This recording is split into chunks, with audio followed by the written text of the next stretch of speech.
Hello everyone, welcome back to the Gnomon School of Visual Effects, Games and Animation for our Designing for 3D Printing event, which is taking place as part of the Los Angeles Design Festival, which is a weekend of inspiring events happening all around LA.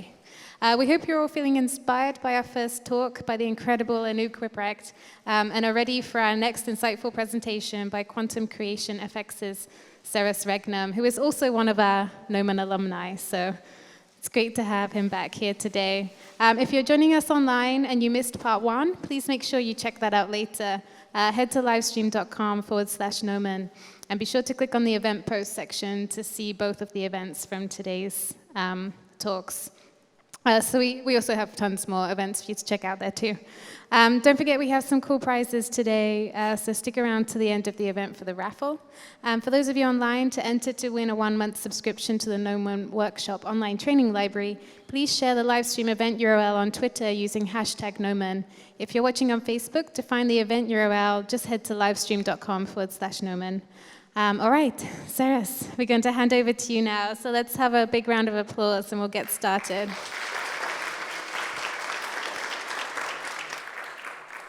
Hello, everybody. I work at Quantum Creation, like he said, where we do props and costumes for film and commercials and video games. What I brought today with me is a costume from the new movie, The Great Wall, that just came out. And this is Len May's costume.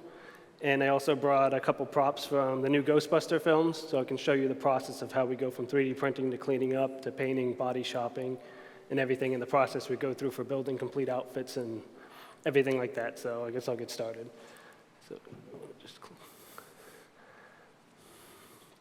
So when we first start, we get concepts from the companies.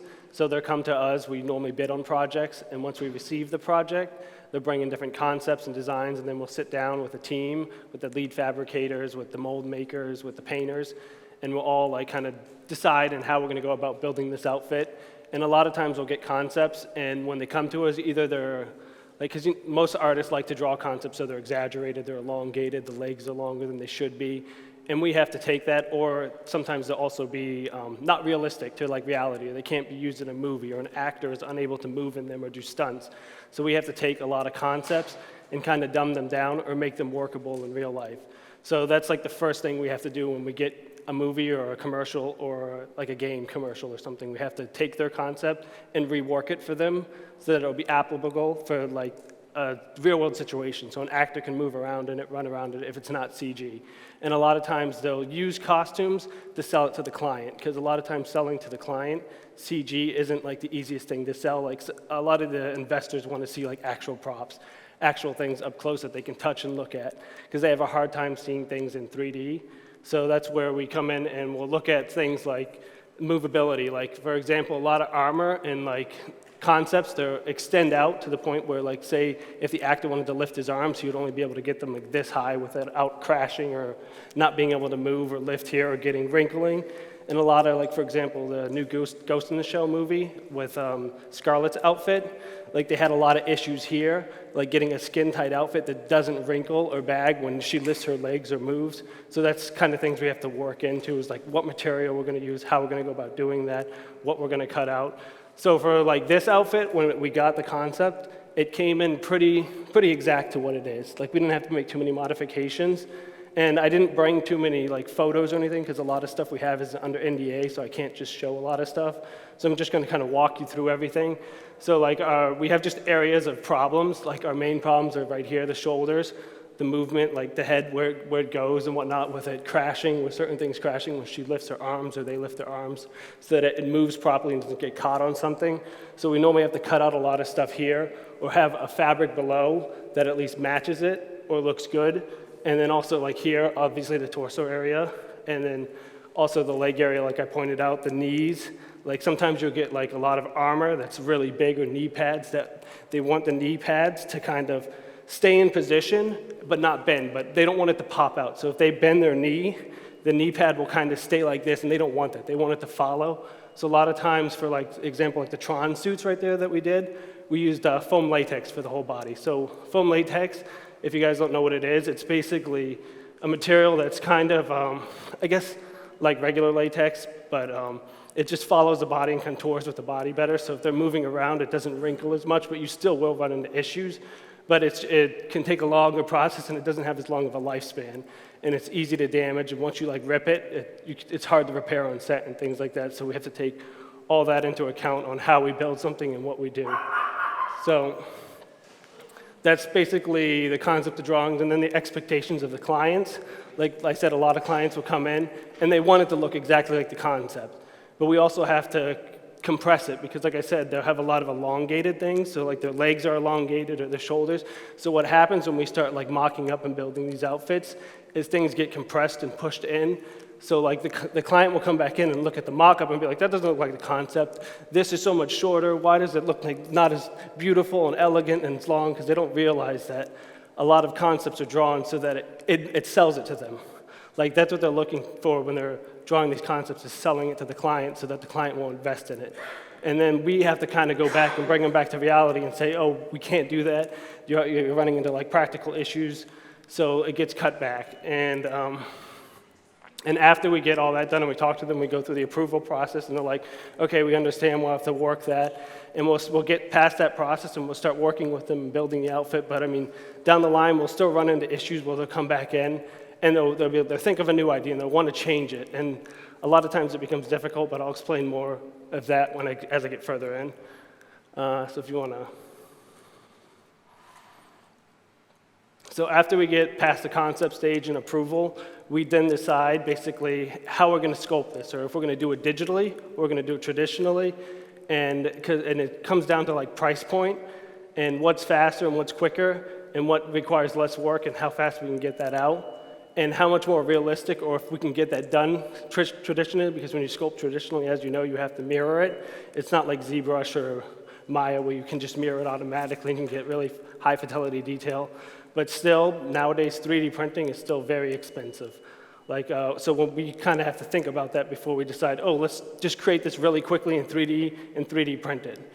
Like, so then we'll have so a lot of times for this outfit, like the helmets and stuff were traditionally sculpted, the armor pieces here were digitally sculpted and printed, the chest piece was digitally sculpted and printed, this belt right here was digitally sculpted, the tasset around this was digitally sculpted in these. But like I said, like the helmet, it was easier just to sculpt in real clay and then mold it and cast it. And helmets become really complex when molding and casting, which I'll go into more in a second. So once we decide that and we say, okay, we're going to 3D sculpt this, we'll go I'll open a program, say like Maya, Rhino, or ZBrush, and we'll start sculpting it based on the concept. And a lot of times we have to still sell it to the customer, because the client.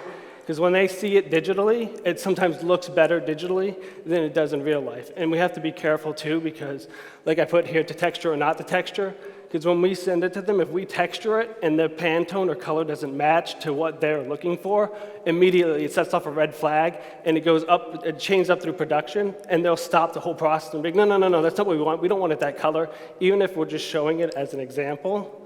So we have to be very careful with how we go about showing them even the modeling phase of the concept afterwards. So a lot of times we try to leave it just grayscale, just to show them this is what it's going to look like when it's printed. And if they really want it textured, we have to really like fill out in the blank and tell them, oh, this isn't going to be the exact Pantone, these aren't going to be the exact colors. This is just so you can get an idea of how this is going to look. So once we start sculpting it and modeling it, basically for me, like I'll explain my workflow, is I normally like to start in Maya with most things, because I'm like a topology freak and I like to keep my topology clean. So, and I know with 3D printing, topology doesn't really matter as much, because you can get away with having a decimated model and still print it and make it look beautiful.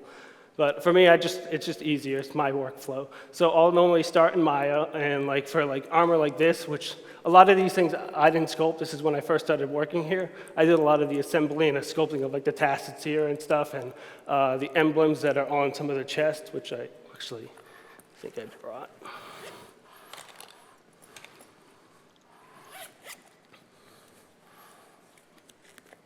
Oh, I guess I don't have it with me. Oh, there it is. So like this emblem right here was on the commander's chest for in the movie, the different commanders. And I can actually pass this one around so you can look at it and feel what the material is like. And this is after it's molded and casted, so if you guys just want to.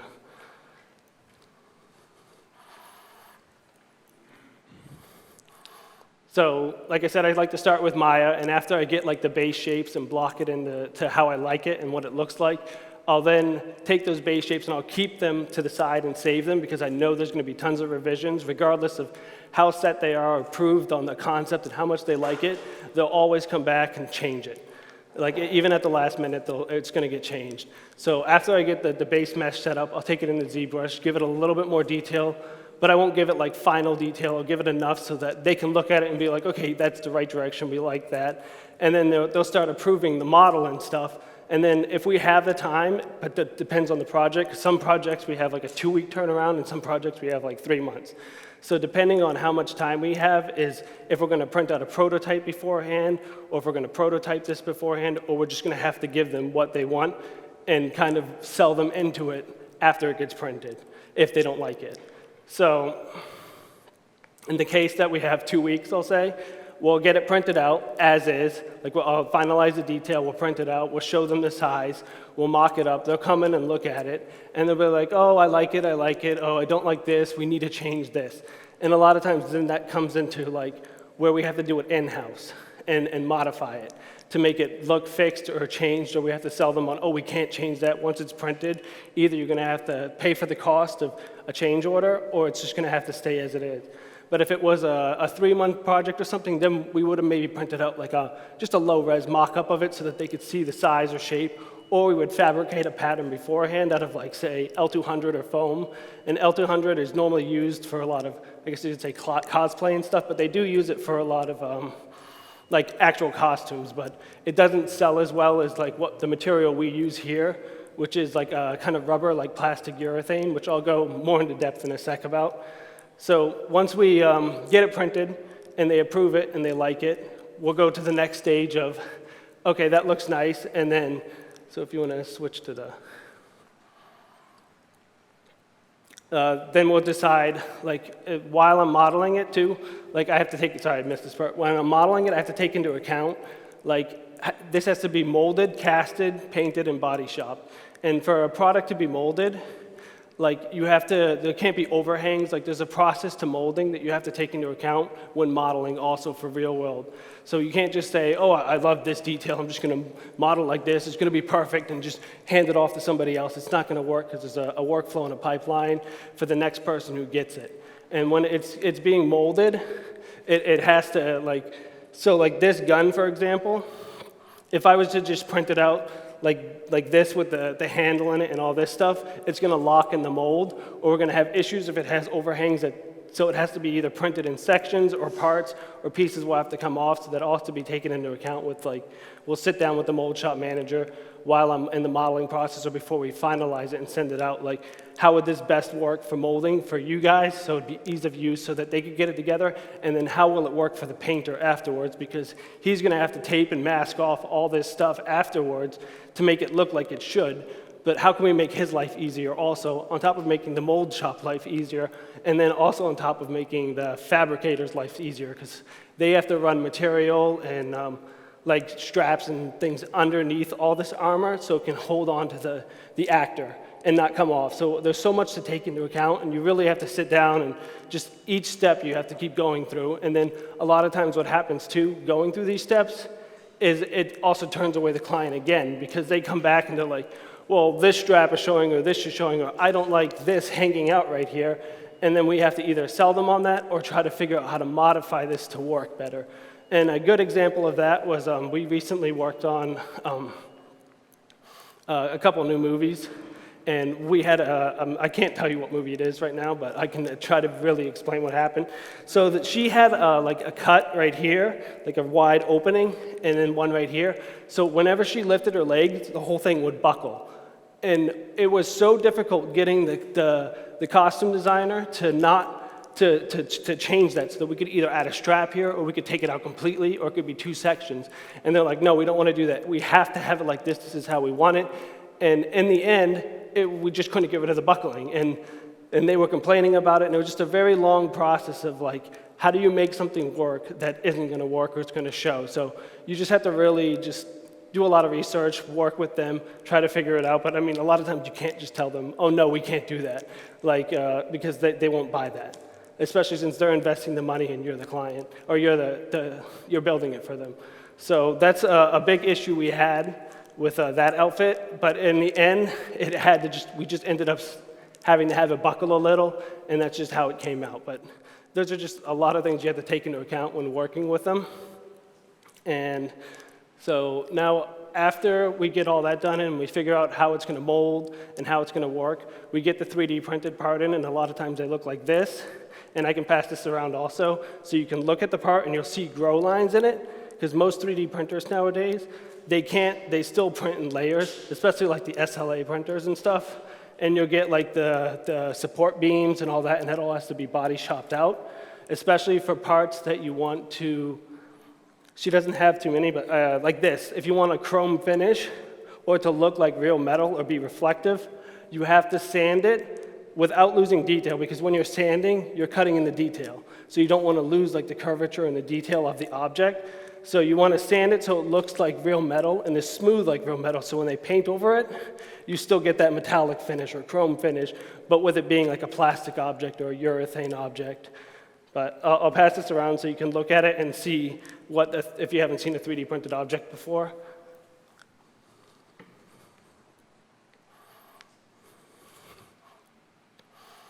And so after we grow the part and it gets body shopped and they sand it down and everything, we have to decide, is this going to be a stunt part? Is this going to be a hero part? What are the scenes for this part? How many of these parts do we need? Like, do we need multiple copies of this? Is it going to get damaged? Do we have one that's just for on camera when they're just standing there? Do they have one for just when they're moving? So for example, this is hero parts. So as you can see, they're hard and rigid. So when like this one right here is softer, and it's a softer urethane, so there's a couple different materials we cast in. So we can either do a rigid urethane that's like 808, which is like plastic pretty much, or we can do like softer variations of that by changing the chemicals so that it's more for like stunt. And so if the actor's rolling around or is doing things, they don't get hurt. Because if they're wearing something like this that's hard and they roll around, it's going to jam into them. It could possibly puncture them. So we have to be very careful and take into account also like how that's going to work. So for this one, which was a hero outfit, a lot of it's like hard plastic, except for this, the belt. The reason why the belt's obviously soft is because it needs to wrap around the body and still follow the contour. So it's patterned like that. But mainly, like a lot of this stuff is hard. And then we also have to decide too, so like for this movie, we created suits for the hero, which was Lin May, and we created suits for her background characters, which was the rest of her army. But the other suits were very similar to these suits, but we didn't mold and we didn't cast those pieces. We just made a buck from those pieces, and we vacuum formed them. And if you guys don't know what vacuum forming is, vacuum forming pretty much is you can make a reverse buck out of the actual master from the mold, which the master from the mold is still basically the molding, if you want to select to the next screen. So the molding process is basically, you use silicone. So we take the 3D printed object that I'm passing around, and after it's cleaned up, they'll take silicone, and they'll basically set it up to, like I said, you have to be cautious of tons of stuff when molding and stuff, because like it can lock the mold if it's in pieces, like I said. So they'll take the piece, they'll put it in like a box or something, and they'll mold over it if it's a box mold or if it's a painted mold. I'm not sure if you guys know a lot about molding, but I'll give you just like a quick rundown. So it's basically like a two-part material. It's a lot doesn't stick to it. You've probably seen it before and not realized you've seen it before. But and it gets poured in, and we'll normally do like one half of it first, and we'll build the other half up in clay so it blocks it, and we can create keys around the mold so that afterwards we'll take the clay off, we'll flip it over so we molded one half of it, and then we'll mold the other half. And then that mold will lock into where we made clay keys and stuff. So when we actually cast it afterwards, the keys will help close it and lock it into place so that it doesn't come apart or leak out. So it makes a water seal, but you'll still get, like sometimes you'll get lines. So even afterwards, sometimes you still have to do cleanup for after it's been casted. And there's a lot of other stuff you'll get, like even like in the casting world is its own department too. Like, I mean, you'll run into problems where you'll cast the same object 50 times, but get like 20 different results. You'll get air bubbles or air pockets if you don't have enough bleeders. And what that will do is like, so if this casted, it might have a giant hole right here. So after it's molded and casted, they'll have to say, do we just want to cast it again? Is that more time consuming? Or do we want to give it to the body shopper again and for him to take Bondo, which is pretty much what you use to repair your car, Bondo resin, and just like bring out dents and whatnot, and rebuild that part so that it will be workable again and we can hand it off to the next stage. So that's another long process that we have to go through afterwards. So once we get it molded and casted, we hand it off to the next person who will assemble it. And so what they have to do is they have to prep it for painting, they have to body shop it again, they have to clean it up, they have to remove all the lines, and back to the vacuum forming thing. So if it was vacuum formed, you're gonna lose detail. I don't have a vacuum form part here, but so for example, if we were to vacuum form this and create a reverse buck out of it, vacuum forms, comes in different sizes. It's like sheets of plastic pretty much that get heated and wrapped around your master buck, which was the reverse buck of this. And so basically, since those sheets have a thickness to them, when they wrap around, they can only go in like these crevices so far before it stops, and you'll lose detail. So even though you'll get a really nice vacuum form, it will never look as good as like a casted part because you're going to lose detail. But the great thing about vacuum forming is it's much cheaper and efficient. So if they're background characters, you can make 100 of those same exact parts for half the price of what it would cost to make 100 of these. So that's what you have to keep that into account also when, like how you're going to go about doing this. Like what's cheaper for the client, what's cheaper for the company, how are we going to make more money, and how is the client going to save money? So I mean, there's tons of things you have to think about. So like I said, for this film, Len May had a bunch of background soldiers that we vacuum formed their parts. And even if you look at the movie and you stop the movie at certain points, you'll see like details of like the armor that looks different. Then it's not as detailed. And so after that's done, for example, Alan here, kind of my assistant, he does a lot of the cleanup and assembly of the parts. So what happens is, with the vacuum forming parts, since it comes in giant sheets, you'll vacuum form it over the buck, and then it has a lot of overhang. So you'll have to go in, trim that out, cut that out, and then you have to go in and sand all that to get all the lines back into curvature. And then obviously using a big sander, you're going to lose you can't get really refined details. So then you have to go in with a Dremel and clean that up even more. And then afterwards, you get it to the stage of where it looks like it should look again, back to the piece of armor that it should be. You'll have to take it in, sandblast it, clean it up, and then wash it off, and then you'll hand it to the painter. And when you get hundreds and hundreds of parts, so for this film, we had 40 of the background characters, and I think 10 of the hero characters, on top of all the other commanders and stuff. So it becomes a lot. It gets confusing. Like you have all these parts coming in, all these vacuum form parts. You're cutting through tons and hundreds of parts. You're cleaning them up, and a lot of times the process gets lost in between. So the order gets out of order. So you'll get parts that you shouldn't have already, but you need to get done because they have to be pushed through. And then dates change, and they start changing stuff. So and a lot of times communication sometimes does break down depending on how hectic the situation is. So you'll get a part, and you'll have it done, and you'll be like, oh, it looks nice. I'm ready to hand it off to the painter. I just worked on this for a couple days. It looks beautiful. And then the lead designer will come to you, or the lead costume designer will come back to you and be like, oh, they've changed the concept. So that whole part just gets trashed, and they have to go back and redo a lot of it.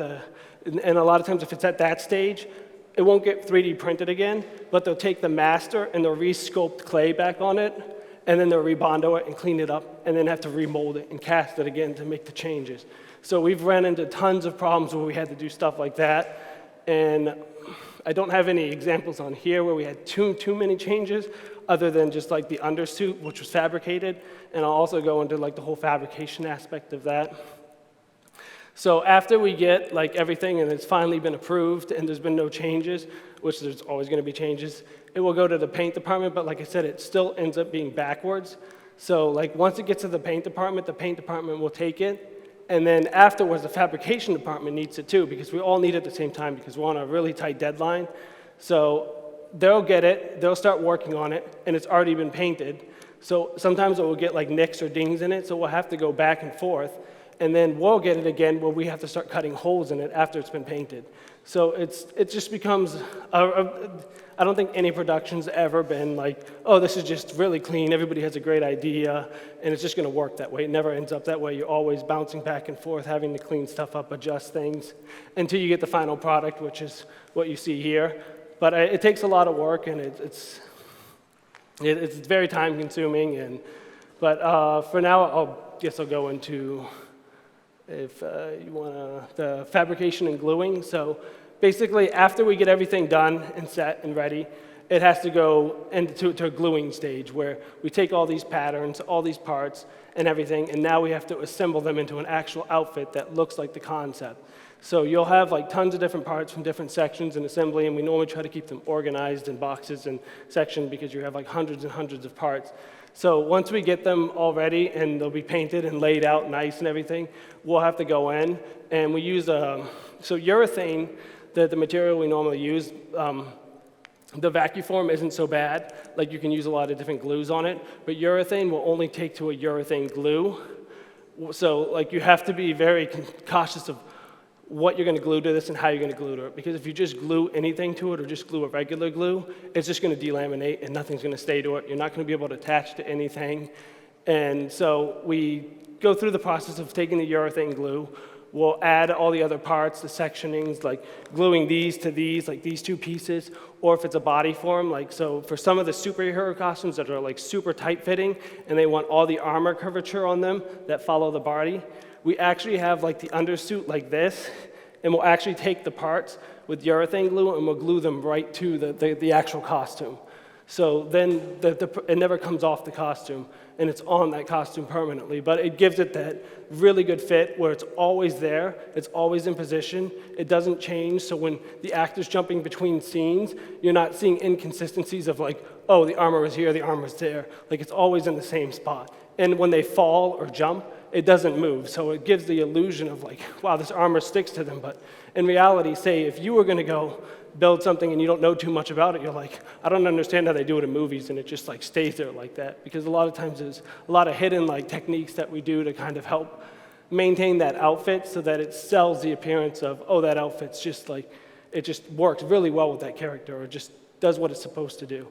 So a lot of that we have to take into consideration. And then back to the thing of creating the stunts and the vacuforms, is so stunt outfits, like I said, they have to be softer material, and a lot of times that can give the, like you have to know what the shot's gonna be, so a lot of times we get the scripts beforehand, so we have to kind of figure out, oh, is this shot gonna be where he's rolling, and like how's the camera gonna be hitting him? Because if the camera's hitting him a certain way, and you have a really soft material and they roll, and that's supposed to be armor, and then it just like bends like this, and you see that on camera, someone's gonna be like, well, that's not real metal, that's just like fake plastic or rubber, and it just kind of kills the illusion of like, it takes you out of the moment. When you're watching the movie, you're like, well, I don't want to watch this movie anymore, it just kind of looks like they did a really crappy job, they weren't really thinking about it. Or like when you're watching movies and you start seeing inconsistencies of like objects jumping, and you're just like, well, the movie doesn't feel real anymore. So we have to take a lot of that into account, like how are we going to keep it looking real on screen without it looking like a Halloween costume or cheesy or not real.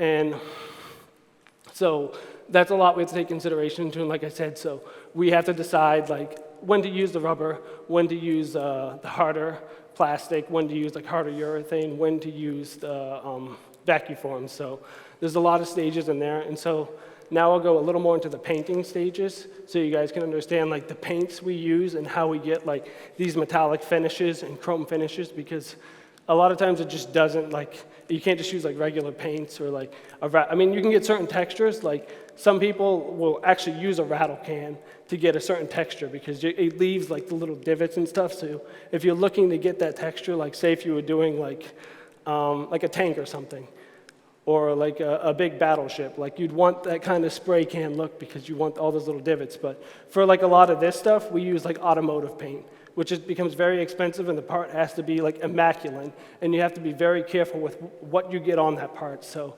like when it's in the back getting cleaned up and everything, and after they wash it off and clean it down, and say they accidentally, and they didn't say anything about it, one of the workers would just say, spilled something on it, and maybe they didn't know, and they're like, oh, I'll just wipe that off, and it'll be fine, I'll just use alcohol or something, clean it off, and pass it back to the line, and then it will get to the painter, and the painter will paint on it, and he'll get it done, he'll get it out, and it'll be ready, and it'll be drying, and everything will just start to bubble or delaminate, and you'll be like, whoa, what happened, what's the paint, is there something wrong, is there an issue?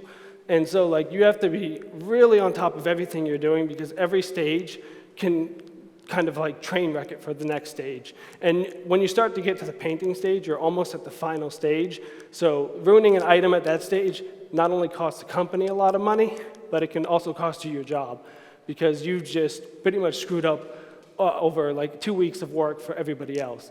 So I mean, there's a lot to take into consideration.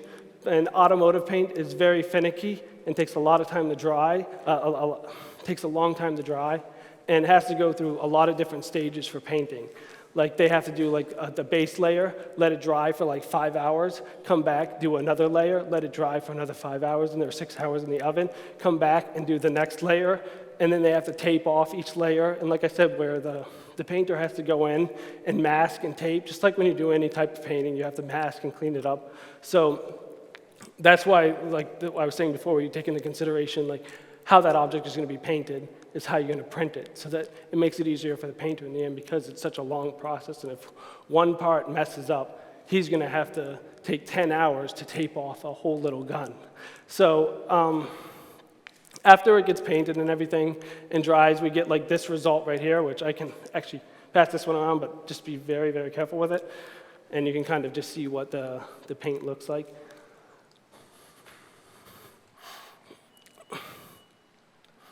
And if you can click.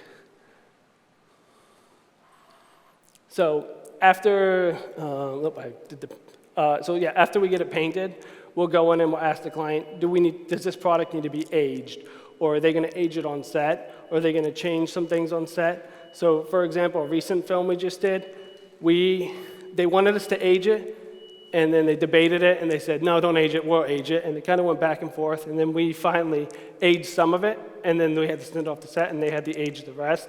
And doing that, you can also run into inconsistencies, because the couple of times that I've been on set working with some stuff is like they'll have different paints there, or they won't have the paints you use or the exact colors, because like this outfit, you'll notice that you'll have some inconsistency in paint colors. Because what happens is he'll have a batch of paint made for one day, and the next day he'll come back and he'll have to make another batch. And sometimes matching that exact color to the dime is incredibly difficult. Or you have like if it's a really like crunch and you need to have different painters come in. So if one painter is painting during the day, another painter comes in at night, they don't always use the same exact methods or the exact same paints. So they mix up their own batch and they try to match it as close as possible. You'll start to get slight inconsistencies. And then also another thing, like I said, when it goes on set and they want to age it there, you might even get more inconsistencies. But for the most part, you'll never see it because it's moving so fast on camera.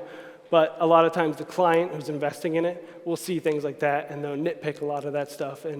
But I mean, it's good because that's how you end up with like a really beautiful product in the end, is all that nitpicking. So once you get everything done and they have it on set, and they'll start testing it out. And so then you get like kind of like another testing stage of, because you've only been working with the actors like very seldom and not that long. And when they come in, they just put on the outfit and they stand there, you take pictures, you do turnarounds of the actor in the suit. They kind of move around a little, but it's nothing like them being on set with like stunt wires or harnesses on them. So once they get on set, you'll get even more problems, and they'll come back and be like, oh, we need to change this quickly, we need to change that, this needs to be adjusted to work with this scene because it's not working as well. So as we're still processing, so we got one full suit out to them, and they're like, looks great, it's working great, but we have all these changes for you. So then we'll get back down the line where we'll have to start making those minor changes through all the other ones that we're putting out, so that they'll have their 7 suits in the end, but they'll also be up to date. So by the time you get to the last suit, it's like flawless and it's perfect and it looks the best. And that's normally the suit you won't see the most of, because they're already filming with this other suit that's, they have to make like quick modifications on set or things that break. And so I have one really funny example of that. I was on a commercial and we were filming with the gun, and it was a giant prop gun. We had 3D printed it. It was in a couple sections, and we glued it together. And the actor really got into a scene, and he's moving around on set, and he's jumping up and down, and he just drops the gun. And he's like 30 feet in the air on this platform, and the thing just falls on the ground and just shatters in half. And so we're on set, and we're like, time to glue this thing back together in like 5 minutes. So like we're running around. So like on set, you have just as many jobs as you do when you're in the shop. So I mean, you have to kind of know all that stuff, what works with the product, what glues work with the product. So you're sitting there like just quickly like gluing these things back together, trying to sand them, make them look as beautiful and shot ready again as fast as possible. And you have all these directors and all these investors just staring at you, and you're like, we did a really good job on the gun, don't worry. So I mean, there's just so many things you have to take into account, and there's always problems that will arise no matter how perfect you make a product, how good you make a product. There's so many hands on it, so many variables. Like the actors, you don't know how well they're going to work with the product. Sometimes actors are really good about it, to be respectful. Some actors are like, whoa, look at this cool thing. I can just do whatever I want with it. And so there's just a lot you have to take into account when building and planning out stuff for 3D printing or just for props in general. So, and it's just a lot of work. And once you start to understand it, you'll start to see like some consistencies where you know, oh, I can do this and it will work for the next shot or this film also, and I can carry that same technique over, or it needs to change. But each time you do a new film, it feels like a different experience, and you're learning so much more because it's always changing, and they're always bringing unique outfits or unique approaches or different things, or if they want animatronics in it or electronics, or if they want it moving. Like, so you're always trying to figure out stuff, so you're always on like thinking mode where, oh, I need to change this, I need to do that to make this work for this scene or that set or this movie in this amount of time. So you just get better and better at it. And if you want to click. So then you get the final product, which you'll start to see it on the movie, and you get to say, wow, I did that. I got to work on that with a great team. And normally it's a very big team. Like, as much as you think, oh, I sculpted this or I sculpted that, it gets pushed out to a lot of people. Like, there's 2 different sculptors that did this, a sculptor that did the helmet, another sculptor that did the other helmet, sculptors that do just little icon like this, or emblems, people that do just the knee pads. Like, it's always branched out to tons of people. Like, I mean, very seldom do you have one sculptor that sculpts the whole outfit, or one modeler that does the whole outfit. So it gets broken up into tons of different people. So for like this movie, we did all the commanders, like the pauldrons, the helmets and stuff, so they were all branched out to different like people, different sculptors. And when you're working in the film industry or the commercial industry, you're hired as an independent contractor, so you're not actually like an employee. You are an employee, but you're not an employee. Like, they can let you go like immediately. So I've had a couple of horror stories where like production will just stop. Like, you'll be working, and then the next day they'll be like, everybody's laid off, production stopped. So I mean, there's just tons of stuff you'll go through, and then the deadline will continue, and then say in a week from now, production will restart again, and they still want the same deadline, so now you're behind a week, and you have to catch up. So there's just tons you have to keep in your mind, and like, it's not that the film industry is bad or anything, it's just a lot of work, and you're talking about bringing these massive projects together with multiple chefs in the kitchen to get this huge vision on this big screen. So it's a lot of work, but I mean, like I said, you get the end result, which is something that looks beautiful. Even sometimes you'll make something that's beautiful, but then the film will fail. And you'll be like, well, that sucks. I just did all that work on these beautiful things, but the film didn't do so well. But you still got to just stay. I mean, you got to be proud of what you do. So what I'm going to do is I'll just show you a little bit of like some of the things I do in Maya and ZBrush, so you can see a little bit of my workflow. So I'm just going to move over to the computer and just kind of break down like how I go about like maybe quickly modeling out armor shapes or low poly shapes to high resolution shapes and stuff like that.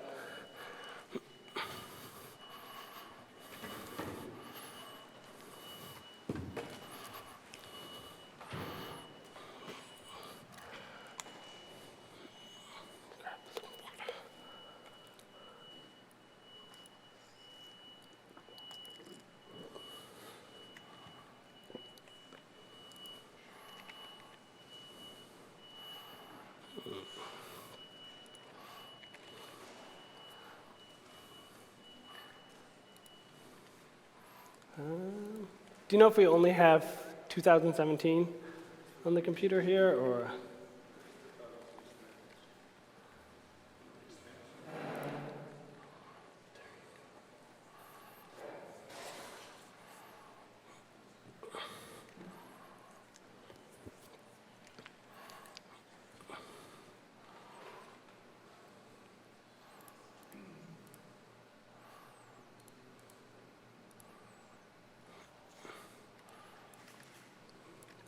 So for me, I'm a huge fan of the modeling toolkit. And so we'll get like 3D scans of all, not all the models, but a lot of the models. And so they'll get these 3D scans, we'll bring them into Maya or ZBrush, we'll kind of clean them up a little. And then we kind of just build right off of the actual character or actor's body, which makes it easy. So I'm just going to quickly make like a sphere just to show you, like, say this is the actor right here. And we'll say that they want an armor piece that kind of goes around right here and down. So what I normally like to do is if I'll take the model, and if I need to make adjustments on the actual body, because so after they scan a model, a lot of times it will not be as clean as you want it to be. Or if the actor, even though scanning's like come a very long way technology-wise, and it's much more efficient and faster, like just the slightest move can still throw off the whole scan. And like so if they move their head just a little bit or lean forward, it will actually expand the neck. So you'll get it coming further back like this, and it won't be accurate. So if you have to build like a superhero costume or something that's skin tight, you have to always look into that and take that into account. You have to take reference photos of the actual actor, see that, and make adjustments. So even you've gotten your 3D scan, there's a lot of work to be done just to the scan itself and cleaning it up and getting it to the point where it's going to look really good. And then after that, they also, like Lin May here, we had to take that 3D scan, then CNC mill it. And what that basically is, they take like giant like foam blocks, and they kind of just mill around it, and they just cut out the shapes of the body, the form. And then once they get the form, they also have to go in and make modifications on it, because it doesn't always come perfect, and it has to be cleaned up and anatomically correct and everything. So everybody has a process, and then you'll get slight variations. So sometimes we'll have to go back in after we get the CNC mill of it, and it's been cleaned up and made and ready for like the pattern makers and the fabricators. And then I'll sometimes have to go back in and even rescan that foam body again to get a very accurate representation of what they'll be working on. So when I print parts, it will line up with their outfits. And my 3D model might not be the same as theirs, so we always have to keep taking everything into account and working off each other to get that final look and final product, so that in the end everything fits properly on the actual actor. And even still, like, a lot of times they're in the T pose, and they're not going to actually be in the T pose or the A pose when they're moving around in the suit, so you'll still have to have them come in for fittings. And when they come in for fittings, you'll have to make still minor adjustments and even take that into account with the armor. So a lot of times with my workflow, before I even start building the armor, is I'll work with the fabricator, and I'll pre-make patterns, and then I'll take those flat patterns of the armor, and I'll scan them in. And then after I scan them in, I'll take them into 3D, and I'll build like the base shapes off of that. And then I'll use like the bend tool and all that. So I'm going to show you a couple different methods that I use to get different shapes. So a lot of times my main method would be I'll use the make live tool here, which will turn the object live. And quad draw is a huge asset for most of the things I model. And a lot of times you always want to make sure your center point's where it is. And another big thing before I even start, I always check to see where I am size-wise, because I'm building for real-world scale. I'm not building just to build a 3D model that's going to look cool, and I can just go into Maya and just start building. You always have to have an account like actual sizes. So I normally don't mind working in inches. A lot of people have different like preferences where they want to work in centimeters and whatnot. So I normally use like Maya's measuring tool, and there's a couple tricks with Maya's measuring tool, because it's not like Rhino. Rhino is a more engineering like kind of software where you can get more accurate measurements. By Maya, it has accurate measurements, but I feel it's not as accurate as using like Rhino or a couple of those other programs like CAD and stuff. So a lot of times I'll drop my measuring tool, I'll find out how big my object is, and this is just a quick trick. Like, so if you're dragging it in Maya, you'll see that you get like random values. And even if you zoom in, like a lot of times you won't get really accurate numbers. Like, say if you wanted exactly 3.0, and it keeps jumping past 3.0 to that, even though something that's 0.005, you might not notice or it might not affect it, but if you have tons of interlocking pieces and something's off by like 0.5 or 0.05, it's not going to match up, and it's going to have to be body shopped and corrected afterwards to lock into place so everything works. So a lot of times you want to be really precise with your measurements, but a nice thing is if you're centered on the Maya grid, you can actually type in values to have it where you want it to be. So if I wanted it just like 0.30, it's on the negative scale.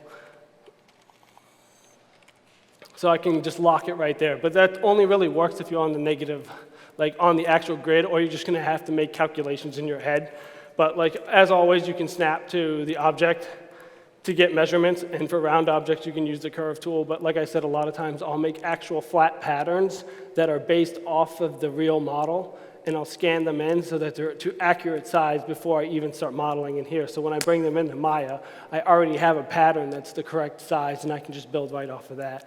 And a lot of times when we get the scans, or after we get the CNC mill and then we rescan it, we have like the cube in there, which will be like a 1-inch cube or a 12-inch cube, so we can get the actual model to the right size. So then we don't have to do all these measurements because all we're basing our size off is the actual scan of the model. So we're just getting one size correct, and then we're building off that.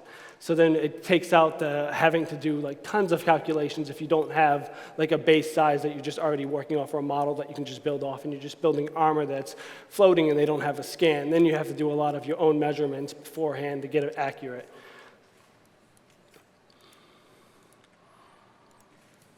So my quick thing for now, like I'll get a couple different armor things to look identical, but a couple different methods of going about doing that. So like I said, I use the modeling toolkit, which comes with Maya now. I think it's ever since 2015 and onward, they've integrated the modeling toolkit right in Maya, so it's much easier to use. You don't have to add any plugins. And then I'll make the object live, and I'll just go right to the quad draw function.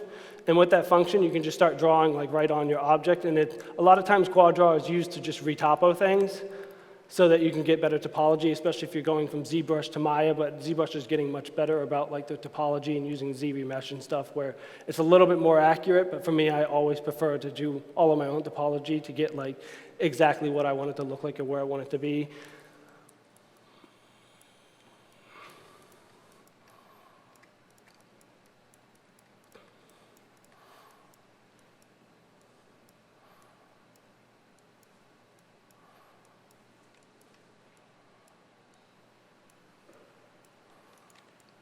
So, and as you can see, so as you start to build on this and you smooth it out, you'll start to get the kind of the shape of the form. It will follow the shape of this. So if this was, say, like a torso or something, you can start to build the armor around that torso, however it's supposed to look based off of the concept.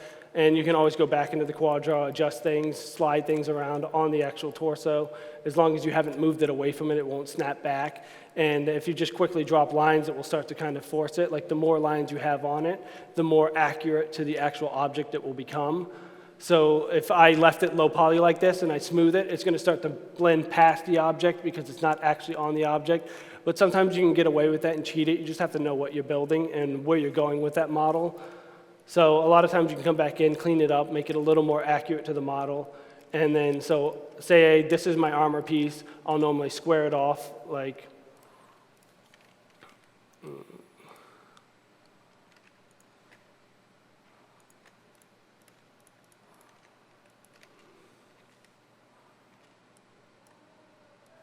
so I normally always try to build in halves. It's always easier, like unlike traditional sculpting where you have to mirror something and really know what you're doing, like to get something to look like exactly the same on both sides. But in 3D, we're able to cheat and just build one side, mirror it over, and get a very symmetrical look. So I'll normally always just snap things to the grid.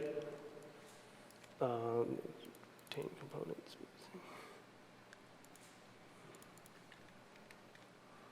So that it flattens it out, it becomes centered with the grid, or with whatever I'm working with. Say if it's an object, it doesn't always have to be the grid, but I always like to work at 0 right at the grid. It's just easier, and it translates better when you bring it into other programs. You'll always get like your forward-facing Z, depending on the program. Some programs, they have their Z reversed, so your object will actually be facing the other way, but I mean, it's not too big of a deal when it comes to 3D printing. Maybe when you get into more of the VFX sides or animating side of things, you might run into issues where they'll get a model and it's not going the right way or doing the right thing when they're bringing it in. But for 3D printing, it's not that big of a deal because they're just getting the model, they just need to look at it, and they either need to see it or they need to build more off of it, and they can do that regardless of if it's facing the right Z or whatnot. So I'll get it like that, and I normally always like to center my pivot, but since I'm building in the middle, it's always centered anyways. And for me, I don't use the mirror tool. I'm a big fan of just sorry,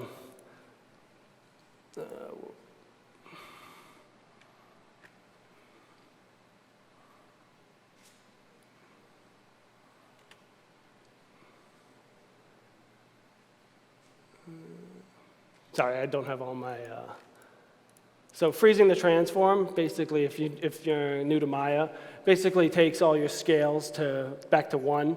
Because if I don't take it back to 1, I'll have to input these values to transfer it over to the negative value and reset it. And that just becomes complex. It's always much easier just to work with 1, just a flat number, a whole number. So I'll take the, oops.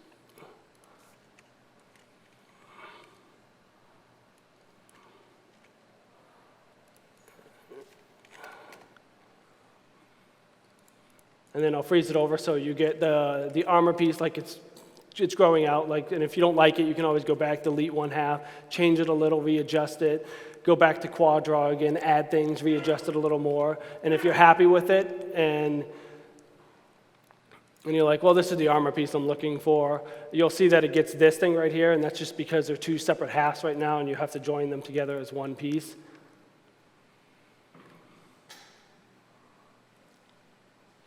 And I just need to find. Sorry, I don't normally go in the menus much. I normally have all my stuff on my taskbar, so. What is combine objects?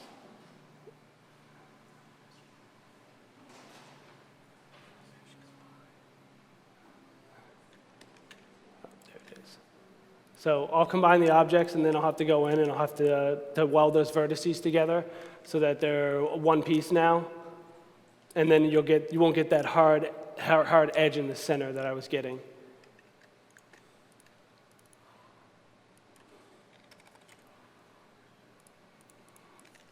So now when I smooth it, it will get more of that round edge that you're looking to get.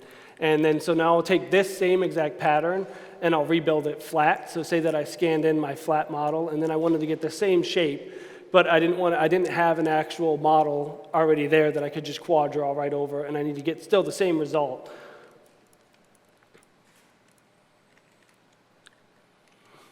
So I can still use quad draw, but I'll draw on like an orthographic view, and I'll take like that same pattern, but it's obviously going to be a little out, but since I don't have an actual pattern that I've made, I'm just going to kind of base it.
So I'll just say that this was the actual flat pattern, even though this isn't identical, because it's going to be a little bit smaller. Because once this gets flattened, it's actually going to be larger, so this will be a little bit smaller. But if I had made an actual pattern on the body form that we had, and we hadn't scanned it, it would be similar to this. And then I would take that pattern, and I would actually, once again, duplicate it over so that I had 2 halves of that pattern, because it's always easier, especially when working with like the bend modifiers and the freeform transformers, to have just like the whole thing there. Sometimes in just working with half the model, because then you always get the center. Sometimes it will move.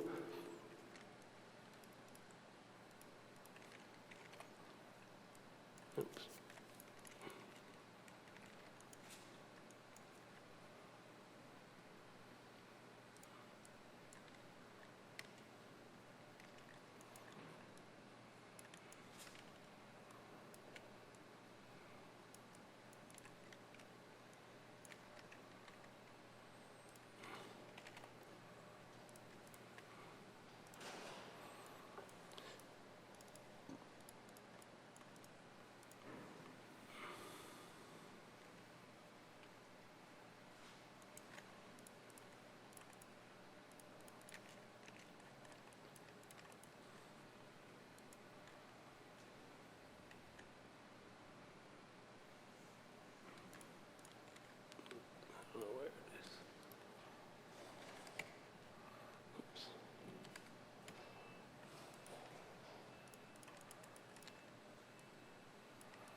So then I have the same shape, and I want to kind of get it back into this thing. There's a couple different methods you could do. You could either bring it in a ZBrush, try to tweak it and modify it, or you can use a lot of the bend deformers into the animation and kind of just like start to kind of bring it into the closest to the shape, and then just slowly start pulling out vertices and modifying things. So I'll normally try to just get that base shape, the base curves and stuff, and then I'll go in and I'll take my deformers and then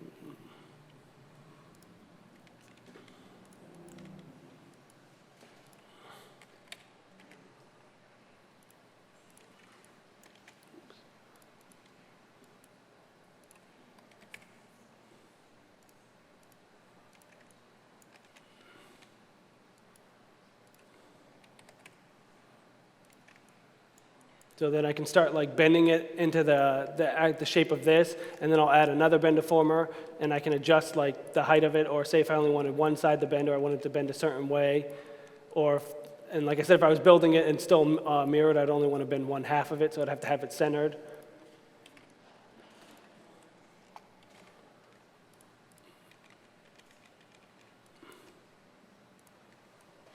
So I normally like to keep my deformers on it until I'm sure I like the position, so in case I need to go back and modify them, because if you clear the history on the object, you'll lose your deformer.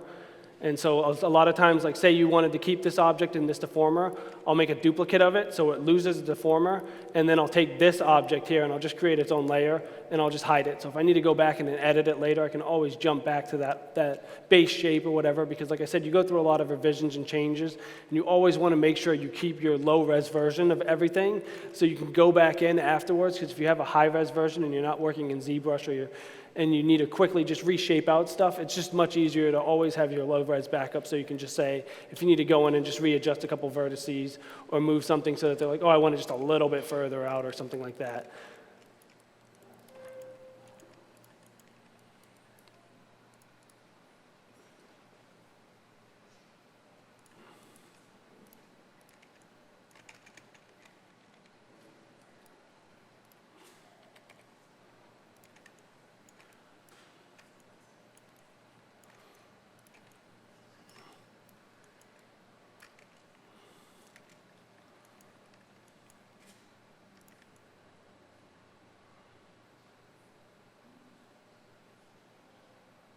A little bit further out.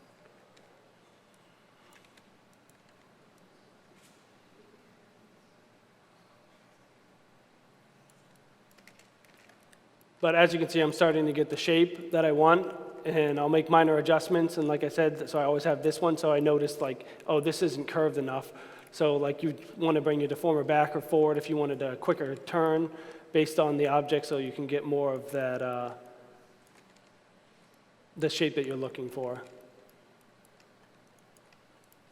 And then, so once I'll get it like to where I like it, and I'll say, oh, this looks close to what I need it to be. I can start to modify it without the deformers and adjust, like, so I can start matching the shape that I need off of a concept. And a lot of times you'll work off of an actual concept, like you'll have a drawing or something, and you can just take that right into Maya and just start building off of that to get your shapes.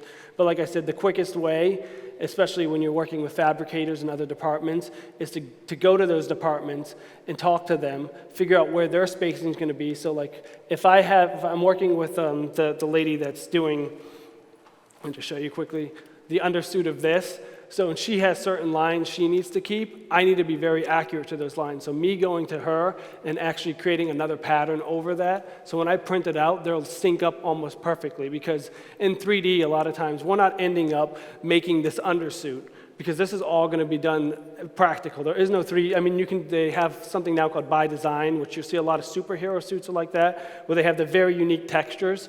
And that's just like, it's almost like screening, where they do layers of like a thickness to the actual fabric, where they print on the fabric and it creates a thickness to it, so you can get like the hexagonal shapes, or like crazy like designs or patterns, like Spider-Man's outfit, for example, where the webbing needs to go certain directions.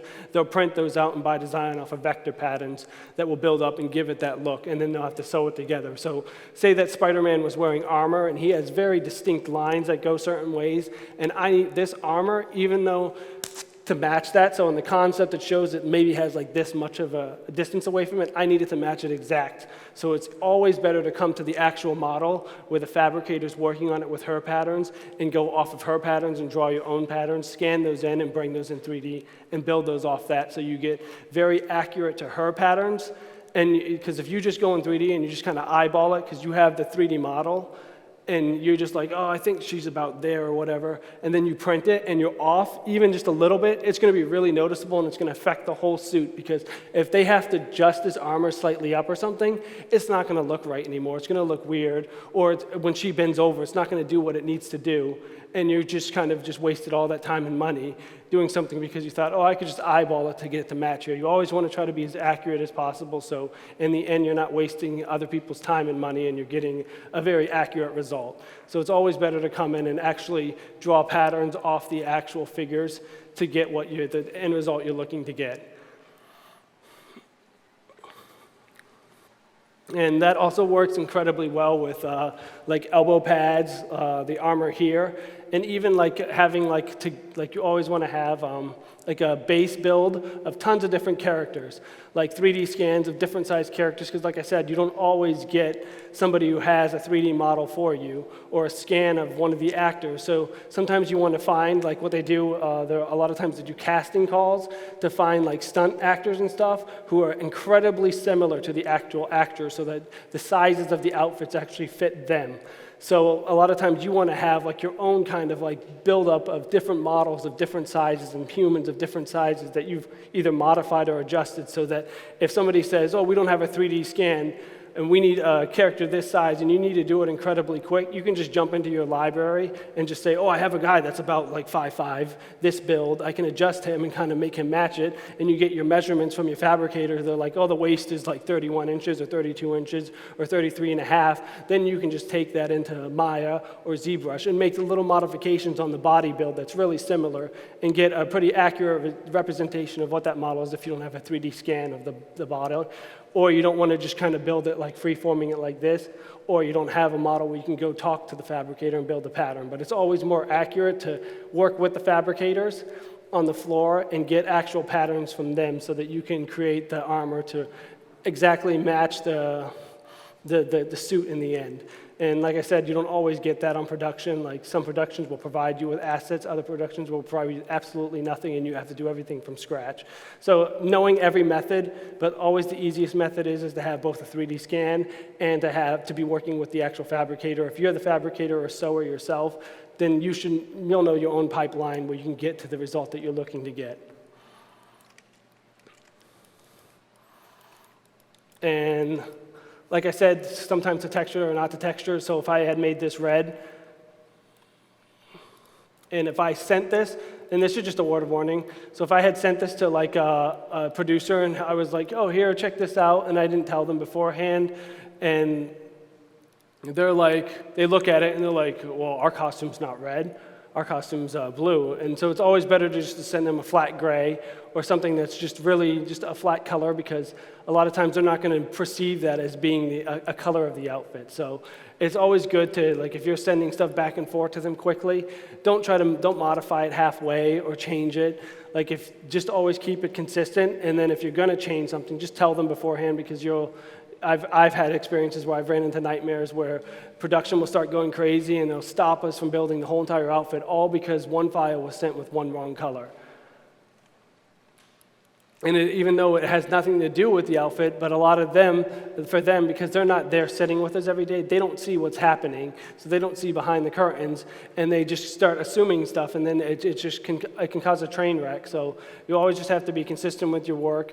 Like, if you're asked to make something, just model it. Don't try to change it or make it look too fancy, because that can also get you in trouble too, because if you start adding like your own designs or elements and you don't keep to the concept, you can actually give, like, so I was on set recently and they told the actor, they said, do not do anything that is not in the script as far as moving or acting, because you'll give the investors ideas and then they'll want to change it completely in the scene, and that's just going to cause a lot more problems. So when he went up there, he had to follow everything from a T and not change it at all. Because if he was like, oh, I'll just kind of add my own personal flair to make me look like this character, and then that will just derail the whole thing, because then it can change it for 100 different people just because he changed one small movement. So like, it's always good to try to just be consistent and keep, especially when working in a production environment with like commercial and film, to just keep to what they ask you for, unless they ask you to modify something or you've been asked to rework a concept or change it to your own thing, or they're like, yeah, try to just add your own flair to it. But it's always a good idea to just try to keep things consistent and to make tons of notes specifying, hey, I did this, I changed this color just so you guys could read it better. This isn't an actual color that you guys are going to use. But that's just pretty much like my workflow. It's pretty simple. I like to build everything flat like this, and then I'll give it dimensions. Like, everything I build, all my armor pieces, everything I build just flat like this, and then I'll add, like, if I needed and we try to print as thin as possible to save money. Like, and we try to avoid, so like, say you have an object like this, like, we'll try to avoid having like it filled up. We'll always have it hollow, or like, so that the inside is hollow here and as thin as possible, even though a lot of printing software can do it nowadays by itself.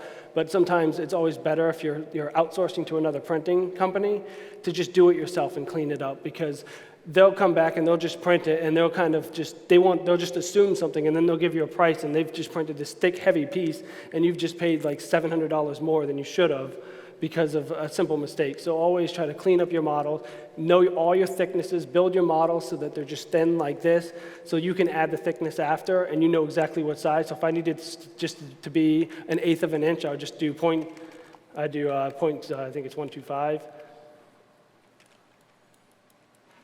And then that would give me 1/8 of an inch, and I wouldn't want to change that, and so then it gives it all the way around the whole model. So now, when I send this off to be printed, it's 1/8 of an inch all the way around, and it's not added thickness, because sometimes in ZBrush, when you're just sculpting arbitrarily, like, you won't realize that you're actually, because ZBrush doesn't really have too many sizes in it, and you'll just go to sculpt something, and you'll add a little bit of pressure to your pen, and you won't notice it, and you'll see that you'll get a little divot. You'll be like, oh, that's not much, but it actually could be almost a half an inch you're adding, and it's hard to tell. So that's why one of the reasons I love to build all my base meshes in Maya beforehand, or Rhino, so I can really get all the calculations, save as much money for the company when printing the object, and then I'll take it after I have all this, the base detail like this, and I'm like, oh, I like the shape, this follows the shape.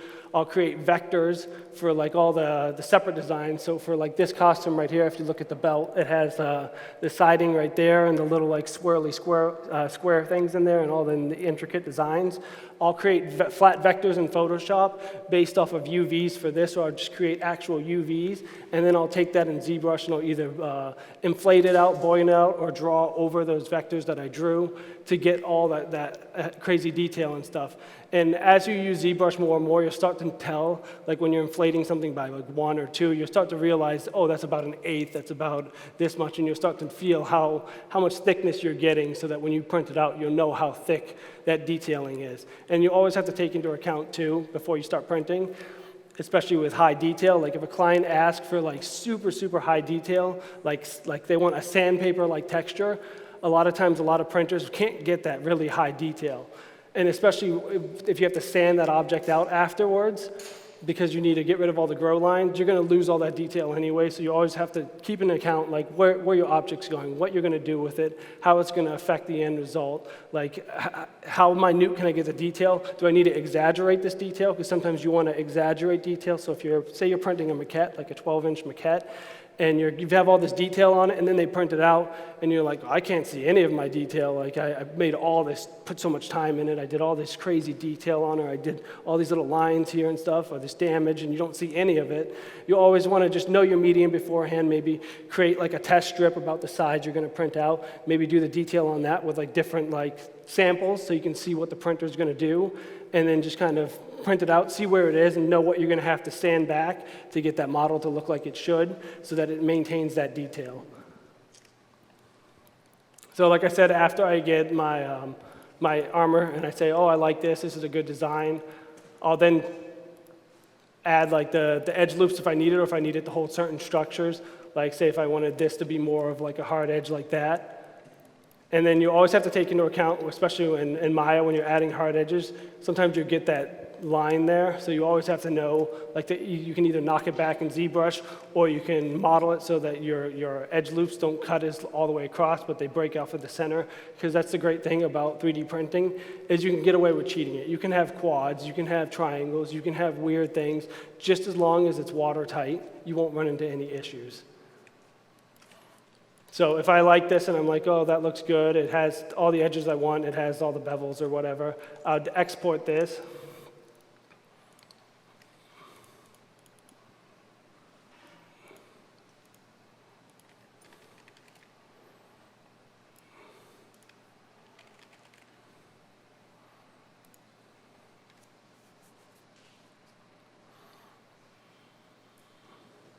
And I'm just trying to show you just like a basic idea of like where my workflow goes.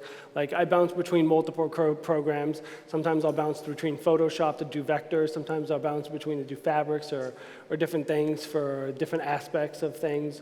So it's always good to know a lot of programs instead of just one, or just say, oh, I really love ZBrush and I want to do everything in that. It can always help your workflow if you can bounce around and do other things, because it will save you in the end.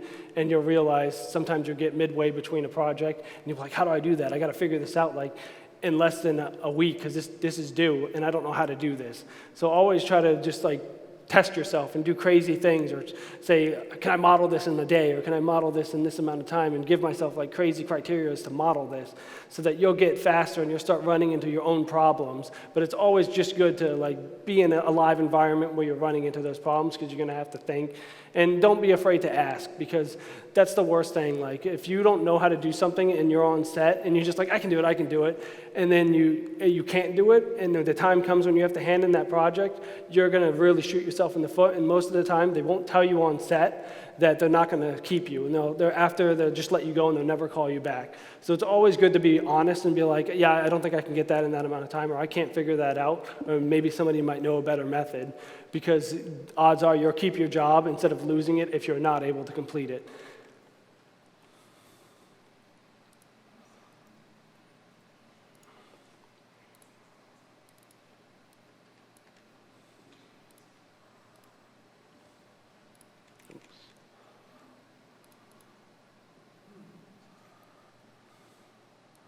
This is a one problem. So a lot of times I'll use alphas, or like I said, I'll pre-texture stuff beforehand so that it will have the alpha already on the actual object. So I'll create a UV of it in Maya and bring it over. And so like if I wanted some type of detail, like after I finish my thing, and in ZBrush, you always want, if you're using an alpha, especially when you're creating armor and you have a certain thickness, because if I just draw this alpha on it right, if I just go to drag back, and if I take this and I get this design on it right now, like it's going to seep through to the other side. And you definitely don't want that, because you always want a smooth background on the other side, because a lot of times they have to add other aspects to that costume. So always make sure, like when you're doing things, you're always aware of like what other things you're doing are affecting other sides, or that you can cheat or you can't cheat. Or because if I print this out, it's not only going to cost more sometimes because it's adding more high detail to it, which is going to increase the printing time. So when this goes to print, and it prints double-sided with that pattern on both sides, it's going to not only cost more money, but it could actually hinder the fabricators or the people assembling it or the people molding it. So you always just want to take into account what your program's doing when you're modeling and be aware and like not take shortcuts and just like do test prints of things if you have a printer, or like Shapeways is an amazing site. Like they're not that expensive, and if you wanted to see how things print out and what they look like, you can get a much better idea and like where you run into errors. Even just download printing software like Preform. You don't have to own their printer, the Form 1 or Form 2. You can just download their software, and you can actually because ZBrush allows you to export things as STL, which is 3D print ready, but I normally always try to keep my thing OBJ and make sure that I'm sealing it myself. I know what the model's doing, I know why it's running into errors, and I'm not letting a program just decide for me how to close that or make that watertight, because sometimes it will seal off things that you don't want it to seal off, and then when you get it printed, and you're like, well, this piece was supposed to actually disconnect from this piece, or this piece was supposed to have a bevel here, and that bevel's now gone because you just let STL automatically water seal your model. So it's always good to know the workflow of getting your model to be watertight and properly printed. So taking like the Preform program or something, export an OBJ, see if it errors out, see why it errored out, take it back into Maya or ZBrush, try to fix that error yourself, and then bring it back there until you get it to the point where it's not erroring out anymore. And then you realize, so this is what's causing these things. This is how a program automatically turns my model watertight, why it closes certain things and makes it work. So it's just always good to know what everything's doing on the inside and not just let a lot of programs automatically do things for you, because you'll run into errors. And when you do really big models, like we printed out a gun and it cost several $1,000s. And if there was one thing wrong with that gun, or it didn't print, or when it was printing, it errored out halfway between and the gun started melting in between, and I have a huge hole in it now, and we get it at the shop, now that's going to take the body shoppers weeks to fix, so then they're going to have to be paid for weeks to fix one problem that you could have solved yourself by manually figuring out why it's doing it or something. So it's always good to just know what you're doing and when you're doing it and how to get it to work properly. So always just testing things beforehand is always just a good idea. So, like I said, you can turn off, to get it to not do that when you're dragging it out, you can go to the, everything.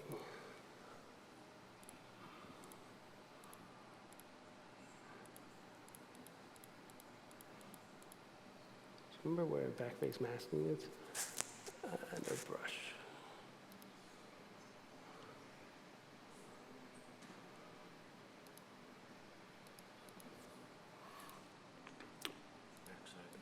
Yeah, I should have brought my presets.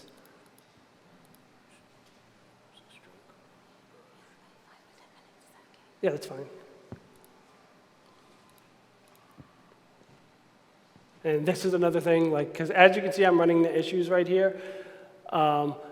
Jumping around to different companies, if you don't have your own presets and you jump into an environment where it's just blank, back to default, you're going to be sitting up here like me, like, oh, where is this preset? How do I turn this on? Because you're always so used to just automatically having all your buttons there. So even for me, like, I learn lessons every day, and this is my first time jumping in a program where I'm not on my workstation.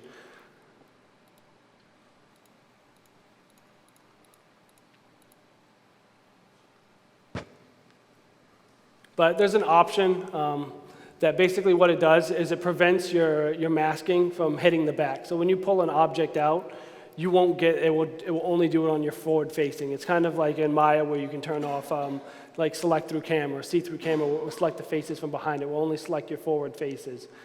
And that will just cut down on your printing resolution, what it's printing, and the added texture, and it will keep one side to what it needs to be and the other side to what it needs to be, so that you get an accurate result.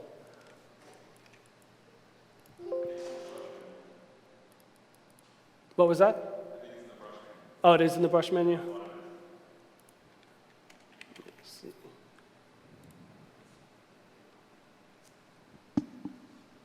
Yeah, I don't think I've opened up the ZBrush menus in almost 2 years.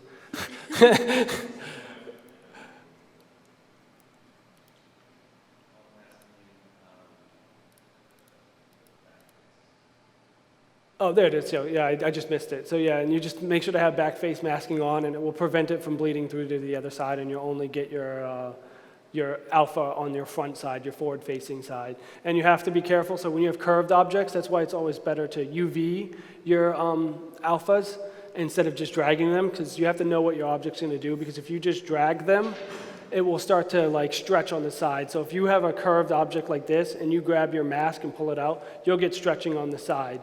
So it's always better to get, like if you have high detail like that, to just UV your object before you bring it in the ZBrush with a black and white UV so you can see the colors distinctly, and you can either draw them on or you can just use like the inflate tool to inflate out that detail. And then you have to go back over, sculpt it, and make it look nice again.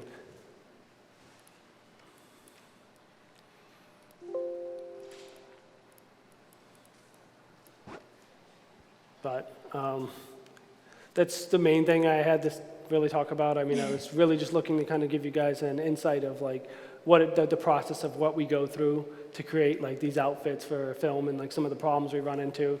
Because there's a lot of problems and a lot of things you have to take into account when sculpting for film or commercial that you wouldn't think of offhand that you'll run into later. That was awesome. Thank you so much, Ceres. Can we have a round of applause, please?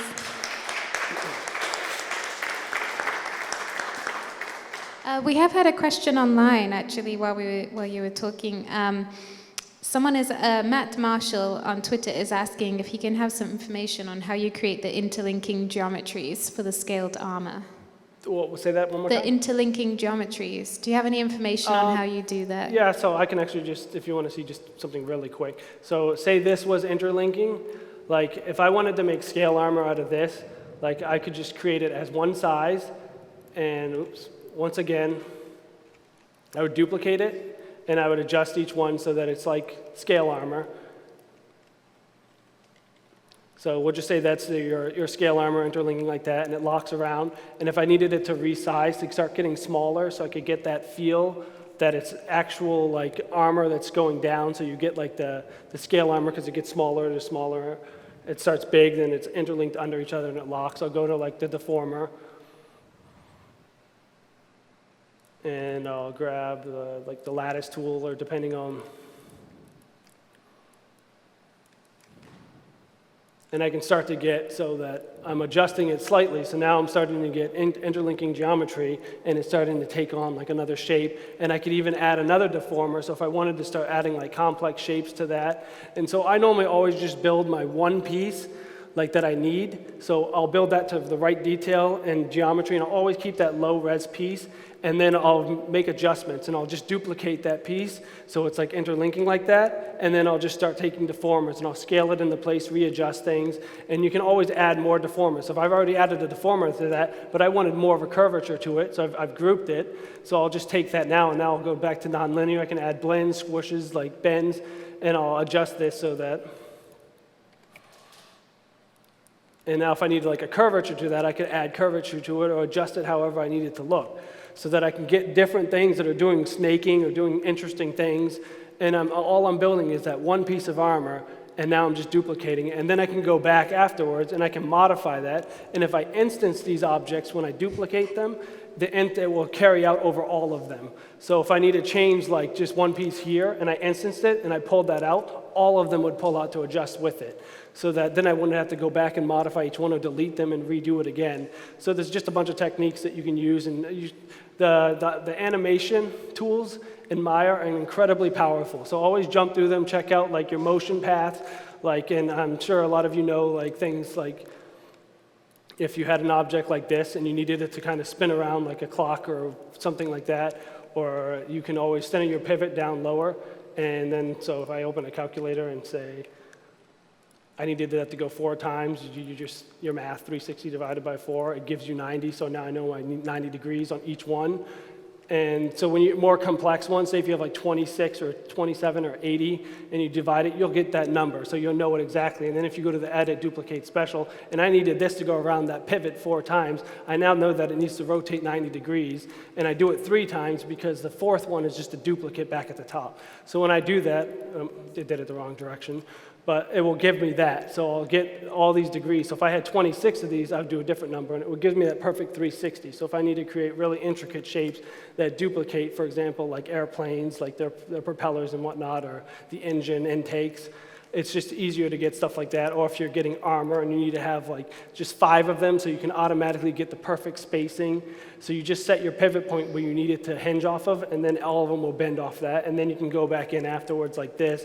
So if I got the perfect 5 degrees on each one at the angle that I wanted, and then I would take it in here, my one armor piece, I would adjust it with my deformers, and I'd go in and get it to where I want it to look. And I hope that answers the question he was looking for. Yes, thank you. Did we have any other questions in the stage? We do? Okay. Yeah, the costume that's up here, is this a hero costume? And about what's the approximate cost on that, and how many do you have to make per production? So this is a hero costume, and for production we had to make 10 of the hero outfits, and each costume, depending, like so for Tron, like this one, I'd probably say it's around $60,000 or more a costume. Like for Tron, they're probably about 100,000. And I mean, they're really high numbers because there's so much overhead involved and so much time involved, and like so many employees. Like to make 6 or 10 of these costumes, you have almost 20, 30 employees working on it for a month or 2 months straight. So you have to think of that overhead. You have to think of all the material. You have to think of the custom modeling, the custom build, all these little like feathers on it. They were all hand sewn on there. So I mean, and then even like all the little scaling under her outfit, that's all hand sewn and done on that, because they're all specialty costumes. So they don't exist. You have to make them all from scratch. You have to look for parts or things that you can outsource to bring in. So sometimes things that you want to add to this, you have to buy it, and maybe it costs a little more than you need to, but you need it in a very short amount of time, and you can't always make everything. So sometimes you have to outsource or buy things. Awesome, thank you. We're going to give you this Wacom holder as your prize. We lost a lot of people because we ran so late today, so we're going, instead of doing the raffle, we're going to give the next 2 questions a little prize. So, oh, we have one. Are there any size limitations to your 3D printing, or what's like the largest prop you've ever made? So we print from Sycon, a lot of our stuff, and they're a very big printing house. So there's a couple different printing houses like Wet Design, and they do a lot of like fountains and stuff, and then Shapeways. But for us, we don't use Shapeways because we have so many non-disclosures. So we can't just send to like a company that we don't know what they're going to do with those concepts or products. So we always have to shop for private companies or buy our own printers. But through Sycon, we can actually print very large things. Like one of the biggest pieces we printed was a rifle, and it was printed in one piece, and it was about this long and this wide. So you can print pretty big sections. I'm not sure what Sycon's limitation is on their printers, but they have some incredibly large printers there. Awesome. And one last question, anybody? Yes? Awesome. Hi, I was wondering if there are any conventions that you use for like attachment points, like how it physically, connects to the body, like other than, attaching to the Yeah, other I way. can. So it varies based on like what the design is. Like sometimes you get like crazy concepts that have like, don't have like your typical, like the nice thing about, I'll just quickly show you, about this concept is it kept to like real world stuff where your attachments were here for like the arm straps and stuff. And like I said, sometimes we'll glue it to the actual suit. So we'll create like an undersuit that won't be seen because like fabric will be covering it, or clothing or other aspects. And we'll glue the actual armor to those like fabrics or suits so that so the person just gets into that and the armor follows them and sticks with them and is always in the same place, so you don't run into problems of it's moving and it's attaching. But like that's always different for every single outfit, like how we're going to attach it, how we're going to attach this to keep it hidden. Because a lot of times, a lot of these concepts, especially superheroes nowadays, they don't want to have any of these straps. They don't want to have any of that stuff hanging out. So we have to figure out ways to hide that without adding bulk or adding extra things that will take away from their concept. So it becomes difficult for each thing, but like one of our methods is like literally having undersuits that you don't see that we're gluing to, or we're hiding to the actual thing, or we're trying to attach different points from under here to different things. So it all depends. Or like here is, like the shin pieces and armors is always a huge issue Because a lot of times they want things that look connected, but you can't just have it as one piece. It always has to come in two pieces to fit different sizes and to lock on the actor and be able to come off quickly. So a lot of times we'll glue one side on and try to like hide or create like bevels that it can lock into, or keys. So that, or magnets sometimes, like a lot of things we'll do with magnets, but I mean, magnets have the limitation, like if somebody's moving very fast, it can pop off. So like there's a bunch of different methods you can go about doing it. Excellent. Thank you, everybody. Thank you, Ceres. Let's have a round of applause, please.